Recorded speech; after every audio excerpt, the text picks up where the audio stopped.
thank heaven, it's 7-Eleven, and it's Rumor and Innuendo. I'm Dominic D'Angelo of SEScoops.com, adfreeshows.com, and OneTrueSportTV.com. But I'm here today with Robert Karpelis, WE Creative _ish. Robert, we got some good stuff to cover today, my friend. Strange things are afoot at the Circle K, but we are here today to talk all things the Dynamite. And hopefully, possibly, Ethan Page in NXT. He's like our new Billy in the CW, Robert. We may even talk Billy in the CW, which I think still exists. I think it does. I haven't heard and seen a lot with it, but you know what? You never know. Something may spring up while we're on here live, and we'll get to talk about it. I just finished recording Working Stiff with Dan St. Germain and Scott Chaplin, and while we were on the air, Shelley Duvall passed away. So we had to kind of address it. Did I just shatter your world now, Dom? Yes, you did. Wow, really? I didn't realize you had a close personal relationship with Shelley Duvall. Wow, that's crazy. We'll say hi to some of the folks that are here. Dom, you'll have to click because I have no clicking ability. Okay. Yes, we have Mike Malaro here. Good afternoon, gents. Christopher Zento saying chin up, boys, and watch for the show. Clever. Wrestling Old Head said she went from single white female to misery. Wow, how about that? Yeah, Mariah Mary. Yes. Mariah May, we got to talk about that. Went from Karate Kid to the ending in Carrie. Wow. So good stuff. Dre Owens also says, welcome, Rumor Rights, best ending to Dynamite in a while. More cliffhangers, TK. Robert, just want to let you know your microphone might need replugged in or something because you're very echoey. So, but in the meantime, yes, let's I'll dive into what kind of happened at the ending of Dynamite, but then we'll just go chronologically. Actually, let's just do that. I'm back. Ooh, you are back. Ooh, that's very sultry. I didn't realize that I got the Yeti gimmick in front of me. I got the headset on, and for some reason, because I'm still a guest in StreamYard, because my computer restarted, and I still can't get logged in because I need Evan to email me the code. Yeah, that's what I'm waiting on, Dom. Best producer in the business. So it keeps resetting my audio and thinking that I'm talking through the headset on my head, not the fancy Yeti microphone that makes me sound so smooth. And I think what was smooth, Dom, last night's episode of Dynamite, it may have been one of the better episodes of Dynamite that we have seen in a long, long time. And no, Tony Khan is not on the other side of the camera with a gun pointed at me. No, good to it's hear. Like an episode of Dynamite. There's no one on the other side of the camera. Oh my gosh. Well, let's start with the opener. And I was surprised. I thought this was going to close out the show. Danielson versus Hangman Page. It could be a chronology. Event. You're jumping chronological order, my man. What Dynamite opened. Oh yes, good point. With to quote Chuck Dickens, the best of times and the worst of times. Mm-hmm. So we got Mr. Will Ospreay coming out there. Oh my gosh, yes, dude. So this gentleman, bruv, if I think that's the right term. Is that cultural appropriation? If I say bruv, am I okay? Yeah, you're clear. What do you know? You're wearing a sleeveless Jets yoked shirt. It's ridiculous. Sam Darnold too, nonetheless. Wow. Where's your Knicks hat to really cap off your lunacy? I can't even. You got an RVD hat? Yeah, I made it. See? I like that it's RVD, but it looks like the logo for like a mid-90s cable company. That was my intention. So yes. .com. Get your own hat. I didn't even mean to let Dom start whoring this early in the show, and here we are. But Ospreay, so Will by God Ospreay, to quote my good close personal friend Don Callis, whom I have nothing but love and respect for, and have always said kind words about him. Ospreay has an energy to him, a pulse that just doesn't seem to exist anywhere else. And it's so much fun to see, and it's so much fun to hear, and just watch this guy do what it is that he does. His promo leading to MJF's clearly pre-taped promo, it still worked. You're seeing Max cast in the right way. You're seeing Ospreay cast in the right way. And quite frankly, Dom, I am so excited to see these guys wrestle at All In. I think that is a money match. I think that they're wrestling next week for free on television. Yeah. Mm-hmm. Because we learned from the Kenny Omega MJF collision match, it is always good to give away massive dream matches for free. Yeah, I think they learned. Maybe Tony didn't watch the death of WCW or Who Killed WCW because there was a certain match that happened that's pretty notorious about giving matches early for free. Look, yeah, I loved it. I loved Ospreay. I think you put it best. Like he gives off a different pulse than anybody else in pro wrestling. From his cadence to his delivery to what he has to say. Really, really great stuff. He's got that tangibility as a baby face that is a perfect complement to how great MJF is as a heel. Now, there was a bit of disconnect for me, just that being a pre-taped promo for MJF and things like that. You'd love to see them really kind of clash immediately right off the bat with one another. So that was kind of a missing element to it all. But overall, like, man, I even said it in the Work and Stiff group chat, as he's really finding his rhythm as a great baby face and a top baby face, and not just AEW, but I would say all pro wrestling right now. So I was really impressed with his opening promo and stuff. I think Ospreay came across like a major star. MJF as this heel, it works beautifully. I would not be doing this match next week, and I understand next week is the 250th show. Yeah, and I made this point elsewhere, but I'm gonna make it here. You had 249 weeks to plan for your 250th show. Mm-hmm. All due respect, why on God's green earth are you doing it in Little Rock, Arkansas? Oh, that's a great point. There are so many major markets you could be going into. And I love Little Rock. When I was at WWE, we did a Raw from Little Rock. Fine show. It is not New York, Chicago, LA, Dallas, Atlanta, Miami, Philly. Pittsburgh. The list goes on. And no, come on. Who are we kidding here? Seattle, where they seem to have been planting their flag quite a bit. There are so many major cities that you could have taken over the media market for your 250th show, made it a huge blitz, and then promote, as much as I hate it, like this MJF Ospreay match, but like, why is that your draw for Little Rock? And one of two things is going to happen. Either we're going to get screwed out of the match in some way, shape, or form, or Tony's going to lean into his worst impulses, which he's going to give us like an 18 to 20 minute match on free television. You know, I was shocked even when they made the announcement. I was like, next week, I want this for All In. Why are you giving this so early? Make this build up to it. You got time. You can have plenty of other opponents for both these guys to kind of go up against and continue their feud with one another just throughout that. But fear not, Dom. Mm-hmm. Fear not, because now it looks like what we're going to wind up getting is we will get MJF versus Danny Garcia at All In, and Ospreay and Pac. No. Well, Pac won that 4-way Golden Glory Hole match. The Glory Hole match. Yes, the Glory Hole is open, and Pac slid right through, and now he's getting a shot at the international title held by one of these two men. Something's held. Here's where we're at. But yeah, so the first match of the show, Bryan Danielson, Hangman Page. You dig this? I did. I liked the incorporation of Jarrett into it. I liked I really enjoyed Hangman in this new role.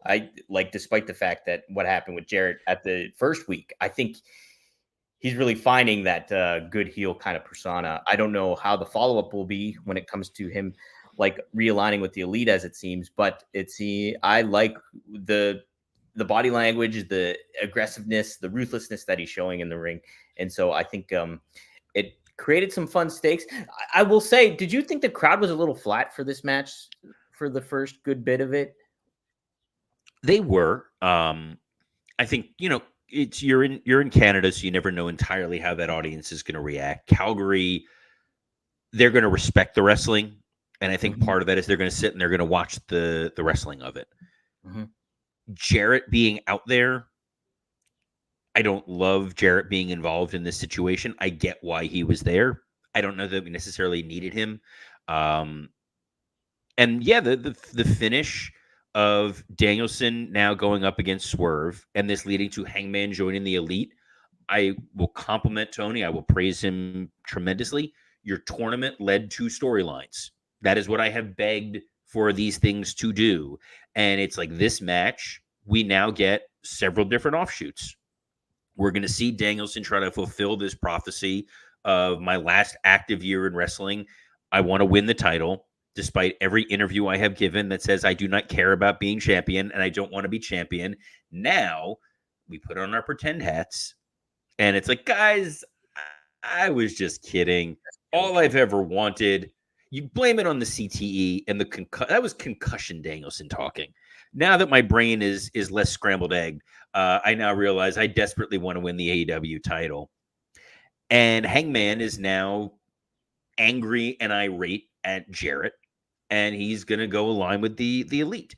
This led to a Swerve promo right after that is highlighting a problem that we talked about yesterday, Dom. Mm-hmm. It's babyface to main event All In. Yeah. So you either want one of two things to happen if you are an AEW fan. Either you want Bryan Danielson to fulfill his prophecy, win the title, and go out on top, essentially, or long game, long term, you want Swerve established as the man, the guy that you're building the company on. So you don't want to see Danielson win that title because now you have Swerve who won the title from Joe, who successfully retained it against Christian, who successfully retained it against Ospreay. And then if he can successfully, that's a very tough word to say. I feel like I'm you with WWE, to successfully retain against Danielson. Now he's a made man. As you have MJF emerging as a top heel, you've got a story to tell. But I don't think the audience is going to know exactly how they're going to respond. And it's a huge stadium of people. You really run the risk of another tepid but polite response from that crowd. Right. And I think you also run the risk of, I think the fans are greatly going to be on the side of Danielson. And Yes. so I think you greatly run the risk of Swerve yet again being put in a position, is he a heel, is he a babyface? And he's been pushed back and forth so many times where it's just like, I thought, like if you told me last week he was going to be a babyface moving forward, I would 100% believe you. But now you kind of put him in between a rock and a hard place with this top star like Danielson and the fans wanting him to finally get that title and in a big stadium nonetheless. So how are you going to book this? And, I'm excited for the match. I was happy that Tony Khan actually went against the grain of what we thought we were going to get with Swerve being Hangman. I thought he was going to play into what we were typically going to see. He was going to stay consistent with Hangman and Swerve, but we're getting Danielson to him. So I'm excited about that. But in the same turn, you're also putting yourself in a tough predicament of who the fans will cheer for, which will lean more towards Danielson than Swerve. I want to get your perspective too. I think I came away with this whole episode feeling that the title doesn't mean that much still. Did you kind of get that vibe too on the episode? Title doesn't mean that much because Swerve is like, yeah, I'm going to wrestle Danielson, but more importantly, I'm going to be part of Blood and Guts. Yes. And this Blood and Guts of Team AEW versus the Elite, and now the Elite and Hangman, we don't know who Team AEW is, but we can probably deduce that it's going to be some form of Swerve, the Acclaimed, Jeff Jarrett, and a fifth man. We got Mark Briscoe. He's in it. Oh, that's right, Mark Briscoe. I forgot about Mark Briscoe. So there you go. You got Briscoe. The Acclaimed are feuding with the Bucks. And you've got Jarrett, who's now feuding with Hangman. I get that we want to try to start popping ratings over the summer, but we're cutting our nose to spite our face. And I don't know. Oh, and then they also put, thank you, Andrew Hermes, in the comments here. And they announced Swerve versus Okada, champion versus champion next week. So, yeah, we're giving you, look, guys, I get being from a different era of, oh, man, we're getting this huge match on TV. But at the same time, if they're like, hey, guess what? Next week on SmackDown, it's Cody versus Roman. That's basically what you're doing. No, that's not even that. Next week on SmackDown, it's Roman versus The Rock. First ever match with two of our biggest stars of all time for free. Enjoy. Yeah. No. And oh, by the way, we're also going to give you, Rhodes and Orton. Like, it's crazy. I would hate, like, to be Tony Khan's accountant is the most dangerous job in all of professional wrestling. When you're looking at this and going, I don't, like, All In is coming up. Big, giant stadium. You want to give people super compelling and exciting matches. Swerve Okada, super compelling, exciting match. MJF Ospreay, super exciting, compelling match. Pac and Ospreay, a little less so. Danny Garcia and MJF, a little less so. I'm sure they'll be fine. I also don't trust the storytelling ability of Tony. He's trying to put it together. That's why I enjoyed this episode of Dynamite. Mm-hmm. Two key things happened here, Dom.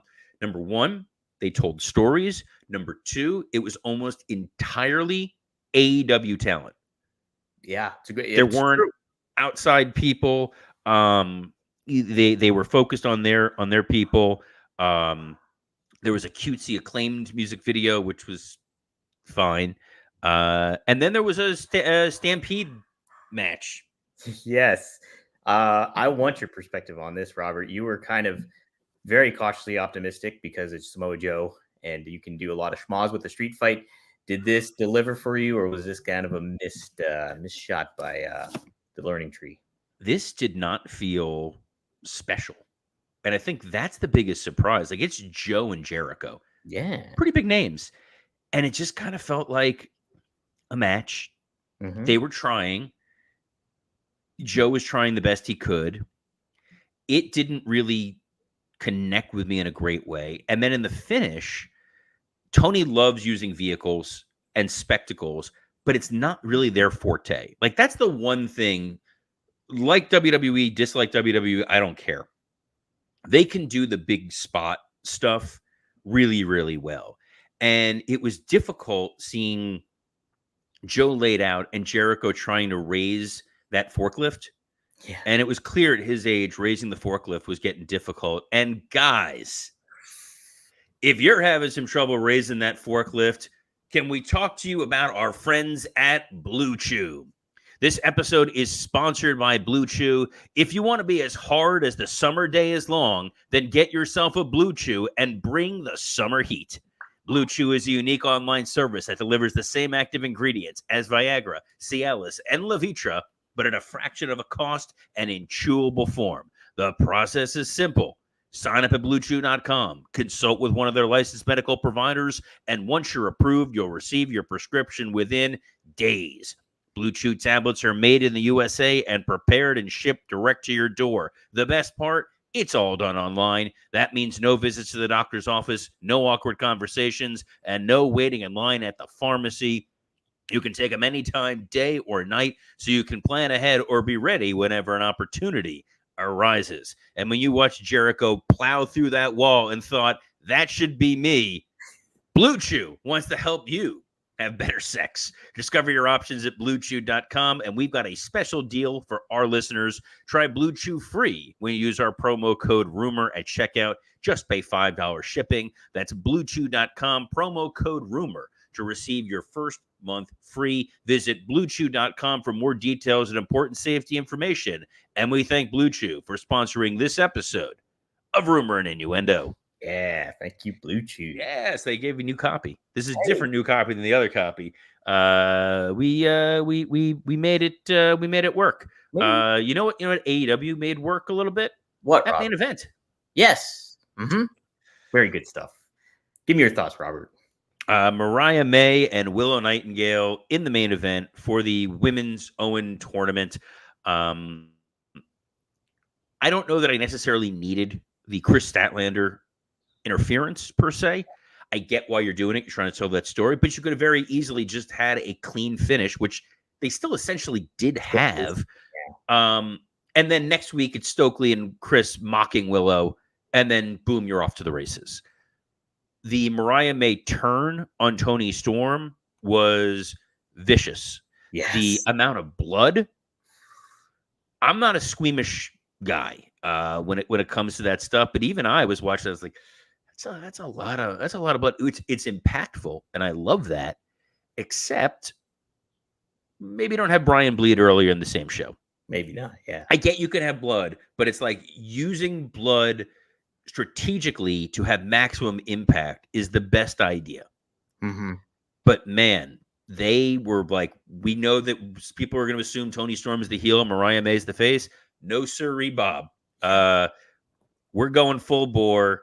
That was great. Outside of Dr. Luther not knowing how to sell a belt shot, and also Mariah not knowing how to, because the Owen title is kind of clunky. Yeah, it is. Yes. So when she just tried to whip Toni the first time and it didn't work, she just went like, the hell with it. I'm just gonna hit her. Yeah. Like I'm just gonna whip her with that belt. And Toni Storm, to her credit, like she's a pro, she took it. Yeah. Which also would have been a great Blue Chew segue, but we're not doing that here, guys. But speaking of AEW getting screwed, you see what happened with who NXT signed? Oh yes, they signed Stephanie McCool. What a like, and they wasted no time in that at all. There was a little video of her in CMML saying goodbye, and then did I say 2 M's or did I say 1 M? You said CMML. It's fine. WWE. There was but yeah, so she said her goodbyes, and sure enough, not long after that, Shawn Michaels welcomed her to WWE. Just right off the bat on social media, she is in the fold and just fresh off of a memorable match at Forbidden Door, and that door is now closed. So she is now in WWE. Great acquisition. The further enhances what NXT has planned, and obviously what WWE will have planned for her in the future. Great move for WWE. Colossal disaster for AEW. And here's why. I have always been critical of them bringing in outside talents a lot because it's hard for the audience to really sink their teeth into who these people are. They put some time in video packages in establishing who Stephanie was and that she was a credible threat to Mercedes Moné. Mm-hmm.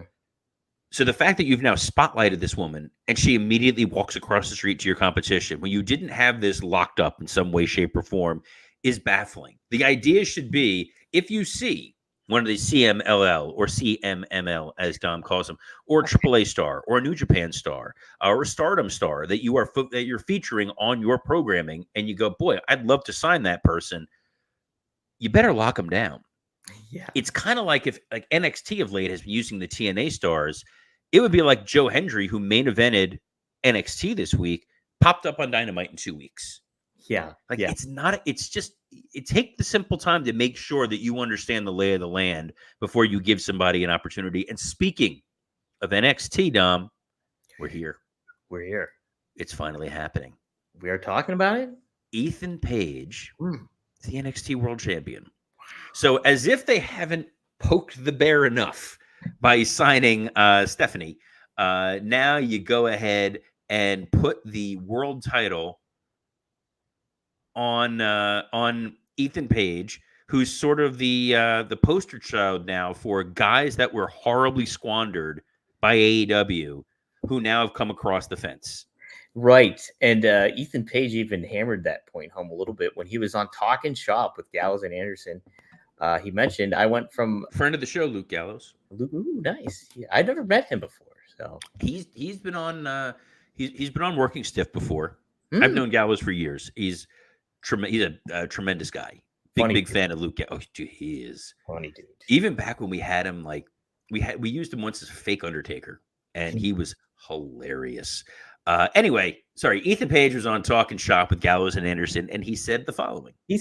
I went from somewhere that was so chaotic and unorganized to a place that, I mean, I'm still learning because I'm still so new here, but this is a machine and it's incredible. It feels good to not feel like I have to do everything myself. To have people that want to see me succeed is kind of mind-blowing. So, and yeah, I mean, obviously a huge talent that went to AEW, and the expectations were big for him there because, you know, he really established himself as a top heel in TNA before Impact at that time. And then him jumping over to AEW felt like, okay, they're going to build another big star. And they didn't. They didn't, like they did do with several talents. But Ethan Page really is a highlight on that because now he's the NXT champion in what was completely unexpected for him to happen. And what an unexpected trajectory he took for his career. But good for him. It's great. I'm glad he's being utilized in the right way possible. He's a guy who's shown in TNA, and part of the criticism on Ethan Page for a while was his physique. People felt that he was looking a little soft, so he wasn't taking it seriously. He definitely got himself into top tier physique. He can cut a great promo. He's incredible in the ring. And AEW had him and then just didn't do anything with him. Like, they just assume that they have these guys forever in perpetuity and they're going to sit and wait around. You know, look at like Ricky Starks. Right. Another dude who's just kind of like, what the hell? It's great to see how he's being used in NXT. It's great to see the foundation. They're getting back to what NXT was, where you've got Sean Spears, you've got Ethan Page, then you're elevating some of your younger guys like a Trick Williams.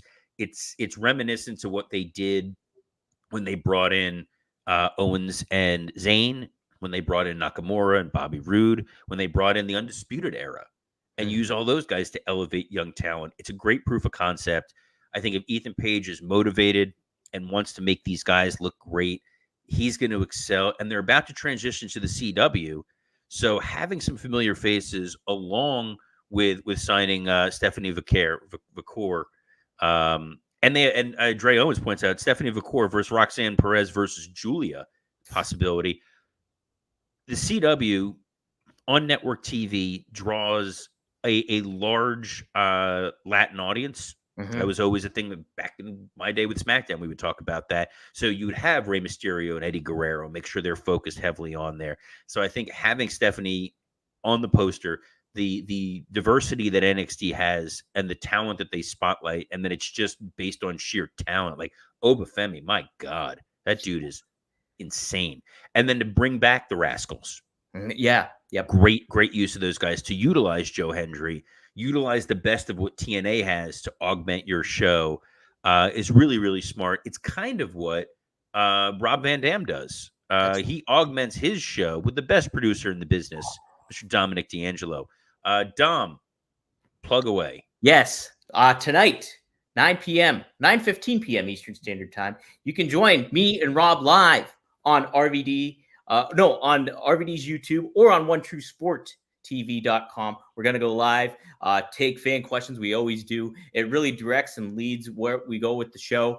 And I always have topics to cover, but it's a really in great deal to what the viewers want to see and what they want to talk about. So get your questions ready and be sure to join us at 9:15 Eastern Standard Time today. But before that, you can join me on OneTrueSportTV.com and FullHorsemanNetwork.com live with Greg Gagne and Magnum TA as we record a new episode here. We've been trying to talk about Andre the Giant for weeks on end. Will we get to it? Again, we let the fans lead. So if you guys have questions, we will answer them. Be sure to join us 4 p.m. Eastern Standard Time today. And Robert, you're fresh off a recording of Working Stiff. Did you get all your cuss words out? I got all the cuss words out there, even some new ones. It's sitting in Dom's inbox, which means it'll be up later on today. You'll get. Robert. Replug. It's crossed. You cut out. Replug. Oh, I cut out. That was weird. I was talking. It was working. There I was. Anyway, I don't know what I said, but it's me, Dan St. Germain, Scott Chaplin. We talk all things WWE and AEW this week. It'll be up today because Dom's going to post it today because it's in his inbox right now, and he's going to knock it out of the park, and he's going to post the right audio in the right place at the right time. There's like a 30% chance you're going to get to hear this show, but there's a 100% chance that you'll get to catch us every Monday through Friday at noon Eastern on Rumor and Innuendo live on a plethora of platforms, including the WWE Creative _ish X account, the Dominic D'Angelo X account, the SE Scoops X account, the Rumor and Innuendo X account, the Working Stiff X account, and on YouTube, the Rumor and Innuendo channel, the Ad-Free Shows channel. To hell with you, Jeff Jarrett, your terrible refereeing skills. And if you missed one of our shows, or you just want to catch us in audio format, we are available wherever you listen to podcasts. We are everywhere you want to be. And the only place that I want to be is here on my side of the screen. So I'm next to Dom in his Jets jersey. So on behalf of the barely clothed Dominic D'Angelo, I'm Robert Karpelis. Best of luck in your future endeavors. Watch for the shoe, guys. Watch